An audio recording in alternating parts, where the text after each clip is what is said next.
सर्वांना सप्रेम जय भीम।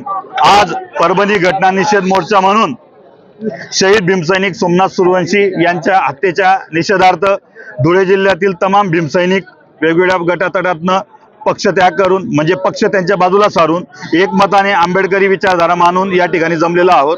या ठिकाणी खास करून परभणीला डॉक्टर बाबासाहेब आंबेडकर लिखित जी घटनेची नासधूस करण्याचा प्रयत्न, प्रतिकृतीची नासधूस करण्याचा जे काय समाजकंटकाने प्रयत्न केला त्याच्यामध्ये आमचा शहीद भीमसैनिक सोमनाथ सूर्यवंशी याची पोलिसांनी हत्या केली। त्या हत्येच्या निषेधार्थ पोलिसांवर 302 चा गुन्हा दाखल करून आणि संबंधितांवर तात्काळ कारवाई करावी, तसेच त्यांना 1 कोटी रुपये मुआवजा देण्यात यावा। तसेच डॉक्टर बाबासाहेब आंबेडकर यांच्याबद्दल जे काही अमित शहा यांनी वादग्रस्त वक्तव्य केलं होतं त्याचाही आम्ही निषेध करत आहोत। आणि कालच मनुस्मृती दहन दिवस होता, तर मोर्चाची सुरुवात आम्ही शांततेच्या मार्गाने मनुस्मृतीचं या ठिकाणी दहन करून सर्व एकमताने एकदिलाने इथून निघत आहोत। मोर्चा अत्यंत शांततेच्या मार्गाने भीमसैनिक काढत आहेत आणि आंबेडकरी समाज या ठिकाणी सुज्ञ आहे। सर्वांनी सहकार्य करावे एवढी आम्ही विनंती करतो। जय भीम, जय भारत।